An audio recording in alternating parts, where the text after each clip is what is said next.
Mental math कक्षा 7। मैं हूं हरी सर और आप सभी बच्चे देख रहे हैं आपका अपना YouTube channel math with Hari sir special Hindi medium के बच्चों के लिए।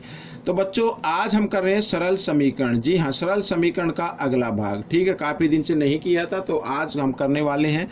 आइए करना शुरू करते हैं। ये रहा आपके सामने बच्चों।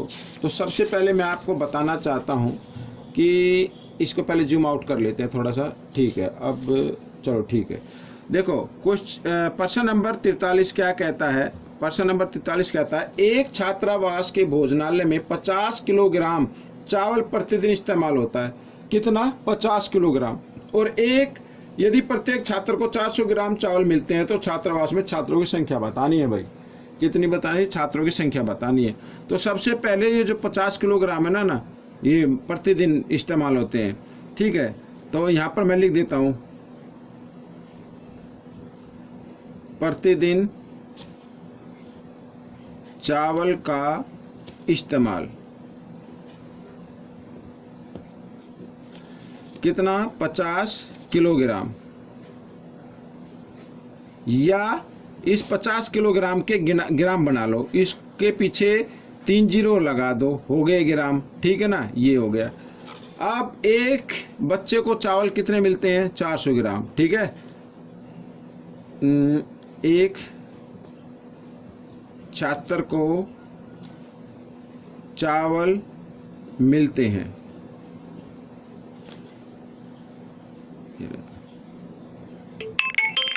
400 ग्राम।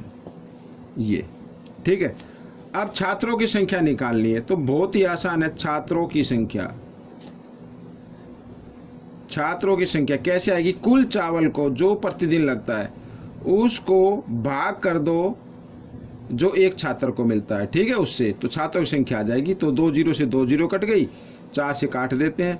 4 एकम 4, यहाँ पे 1 बचा, 0 10 हो गया ना। 4 दूनी 8।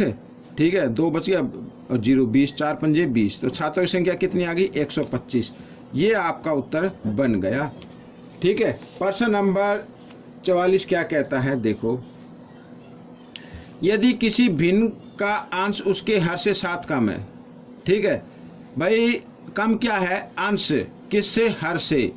तो यहाँ पर लिख लो, अंश का तो पता लग गया ना कम है, तो लिख लो माना हर, माना भिन्न का हर, ऐसे लिख लो माना भिन्न का हर बराबर x। ठीक है, और अंश क्या होगा?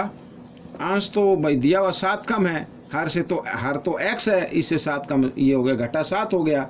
तो भिन्न, ठीक है, यहाँ पे भिन्न लिख लेते हैं। भिन्न क्या बनेगी? अंश तो ऊपर आता है और हर नीचे आता है, ऐसे ये भिन्न बन गई। यदि हर को 9, ये हर है, 9 तथा अंश को 2 बढ़ा दिया जाए। भाई इसको 2 बढ़ा दिया और इसको 9 बढ़ा दिया, बढ़ाने का मतलब जमा कर दिया तो हाँ जाए, तो हमें वही पहले वाली भिन्न प्राप्त होती है। पहले वाली भिन्न कौन सी है बच्चों? पहले वाली भिन्न यही होगी। ठीक है, पहले वाली भिन्न ये होगी x घटा 7 बटे x, यही तो है पहली वाली भिन्न। ठीक है ना, ये भिन्न हो गई। अब हमें इसको हल करना है। अब हल करना है तो देखो, x यहाँ पर घटा जमा घटा, तो 7 में से 2 घटा दो, घटा 5 बच गया और नीचे x जमा 9 आ गया और बराबर यहाँ पर x घटा 7 और यहाँ पर x आ गया। ठीक है, अब क्रॉस में गुणा कर देनी है। अब x को x के साथ गुणा करेंगे, इधर कर लेते हैं, तो x की घात 2 आएगा और x को 5 के साथ गुणा करें तो घटा 5x आ जाएगा। ठीक है, इसी प्रकार इधर ये कर लेते हैं। अब x को पहले पूरे इसके साथ गुणा करो, x घटा 7 के साथ, तो x को x के साथ गुणा करेंगे, x की 2 आ गया, x को घटा 7 के साथ करेंगे, घटा 7x आ गया। अब 9 को भी x के साथ करना है तो 9x आ जाएगा जमा का, और 9 और ये घटा जमा घटा, 9 सत्ते 63, ये आ गया। ठीक है, अब देखो बराबर में जो बराबर नंबर है उनको आप घटा दीजिए। तो यहाँ पर क्या बचा? घटा 5x बचा।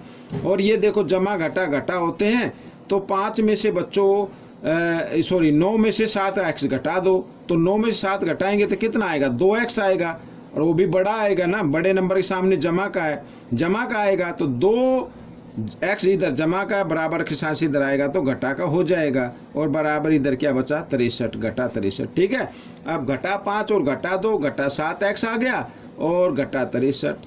ठीक, घटा से घटा का निशान काट देंगे और x बराबर 63, 7 इधर गुणा में, इधर आकर भाग में आ गया, 7 से 7 एकम 7, 7 निम 63। तो x का मान कितना आ गया, x का मान तो 9 आ गया भाई। यहाँ पर मैं उत्तर लिख देता हूँ। तो हमारी जो भिन्न है वो तो ये है ना, ये भिन्न है। तो भिन्न क्या होगी भाई, 9 घटा 7 है तो 7 लिख दीजिए और नीचे 9 लिख दीजिए इस तरीके से। तो 9 में से 7 गए, कितना आएगा 2, तो 2/9, ये आपका उत्तर बन गया। ठीक है, ऐसे करना है। आइए करते हैं प्रश्न नंबर 45। ये रहा आपके सामने। ठीक है, प्रश्न नंबर 45 भी आसान है। क्या कहता है देखो, किशन और ऋषभ की आयु का अनुपात 4:5 है। 10 वर्ष पश्चात उनकी आयु का अनुपात 6:7 हो जाएगा। उनकी वर्तमान आयु बताओ। ठीक है, तो यहाँ पर जो अनुपात दिया हुआ है इसको हम x के रूप में लिख लेते हैं। तो लिख लेते हैं माना, ठीक है, माना किशन व किशन और, ठीक है, किशन और ऋषभ की आयु, ठीक है, कितनी है, 4:5 है ना, तो 4x व 5x लिख लेते हैं इस प्रकार।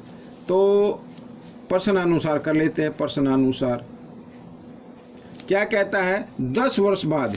तो 10 वर्ष बाद ये तो हो गई बच्चों, 10 वर्ष बाद, यहाँ पे लिख लेता हूँ 10 वर्ष बाद।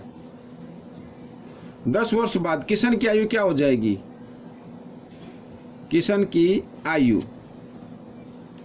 10 वर्ष के बाद, यानी इसमें 10 साल और जमा हो जाएगी। 4x था ना, 10 साल और जमा हो गई। और ऋषभ की आयु, ऋषभ की आयु, तो ऋषभ की आयु कितनी, 5x है, तो 10 साल के बाद 10 साल और बढ़ जाएगी।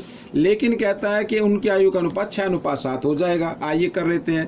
तो इसको भी अनुपात लिख लेते हैं, जो ये आयु आई है इसको भी अनुपात में लिख लेते हैं, बटे में लिख लेते हैं। बटे का मतलब अनुपात ही होता है, और ये 6/7। ठीक है, अब क्या करना, क्रॉस में गुणा कर देना है, इसकी ऐसे गुणा कर देना है। तो 7 को इस समीकरण के साथ गुणा करना, तो 7 को पहले 4 के साथ गुणा करेंगे। ठीक है, यहाँ पर 7 चौक 28, 28x आ गया, जमा 7 धाई 70, ये हो गया बराबर। अब इधर 6 पंजे 30x हो गया, और जमा 6 दाई 60, ऐसे हो गया। ठीक है, अब ये 30x को आपको लेके आना, बाईं तरफ लेके आना है। तो 28x घटा 30x हो जाएगा, और बराबर इधर 60 और जमा 70 है, इसको आप ले आओ इधर दाईं तरफ ले आओ, तो घटा हो जाएगा। ठीक है, आइए इधर कर लेते हैं। तो 30x में से 28x घटाने हैं, तो कितना आएगा, 2x आएगा। लेकिन घटा का आएगा क्योंकि बड़े नंबर के सामने घटा का निशान है, और इधर कितना आ जाएगा, इधर 10 आ जाएगा। घटा से घटा का निशान कट गया, x बराबर 10, और 2 इधर गुणा में, तो इधर आकर ये भाग में आ गया। 2 से हम इसको भाग दे देते हैं, 2 एकम 2, 2 पंजे 10। ठीक है ना, तो x का मान कितना आया, 5 आ गया। तो यहाँ पर लिख लो वर्तमान आयु। वर्तमान आयु भाई किशन की कितनी है, 4x है ना, 4, तो x की जगह x का मान 5, 4 पंजे 20। ये तो आ गई बच्चों किशन की आयु आ गई। ठीक है, ऋषभ की आयु 5x में है, यानी 5 गुणा 5, 5 पंजे 25, ये उसकी आयु आ गई ऋषभ की। तो ये आ गई। ठीक है, जगह कम है इसलिए आप इसको अच्छे से लिख लेना। आइए करते हैं प्रश्न नंबर 46। तो प्रश्न नंबर 46 क्या कहता है, किसी कोण का संपूरक कोण उसके पूरक कोण के दुगने से 39 अधिक है। ठीक है, अब देखो यहाँ पर, तो उस कोण की माप ज्ञात कीजिए। माना वह कोण x का मान लो, माना वह कोण x डिग्री का है। ठीक है, अब इसका पूरक कोण निकालो पहले। पूरक कोण, पूरक कोण क्या होगा भाई, 90 में से पहला घटा दीजिए तो ये पूरक कोण आ जाएगा। अच्छा, समपूरक क्या होगा, समपूरक कोण, समपूरक कोण मैंने बताया कि नहीं, दो कोणों का योग 180 हो। अगर एक कोण x डिग्री का तो दूसरा क्या होगा, 180 में से पहला कोण घटा दीजिए। ठीक है, अब प्रश्नानुसार मैं यहाँ पर लिख देता हूँ और आपका सवाल हो जाएगा। तो एक तरफ लिख देते हैं पूरक कोण और एक तरफ लिख देते हैं क्या, समपूरक कोण, और बराबर का निशान बीच में लगा दे, लेकिन बराबर नहीं है। अब क्यों नहीं है, लिखा है समपूरक कोण उसके पूरक कोण के दुगुने से। ठीक है, ये जो संपूरक कोण है ना, इस पूरक कोण के दुगुने से कितना अधिक है, ये 39 अधिक है। तो हम इसका दुगुना बना देंगे और इसी में 39 जमा कर देंगे इस तरीके से, ऐसे। ठीक है, ये जमा 39 है। तो आइए करते हैं गुणा। 2 को 90 के साथ गुणा करेंगे 180, 2 को x के साथ गुणा किया 2x आ गया। और जमा 39, ठीक है, बराबर 180 घटा x, ऐसे आ जाएगा। अब 180 और 180 तो बराबर है, ये कट गए। अब घटा 2x और ये घटा x है, इधर आकर ये जमा x हो जाएगा और बराबर इधर घटा 39 हो जाएगा। भाई जमा का था ना, दाएं तरफ आएगा तो घटा का हो जाएगा। अब इधर एक घटा जमा घटा तो घटा 1x आ गया और इधर घटा 39 आ गया, तो घटा से घटा का निशान कट गया तो x बराबर आ गया 39। तो उस कोण की माप कितनी होगी? 39 डिग्री होगी बच्चों। तो ये क्वेश्चन आपका हो गया है। आपको ये क्वेश्चन कैसा लगा मुझे जरूर बताएं और इसमें से सीखकर दूसरे बच्चों को जरूर सिखाना। मिलेंगे अगले भाग में, तब तक के लिए धन्यवाद।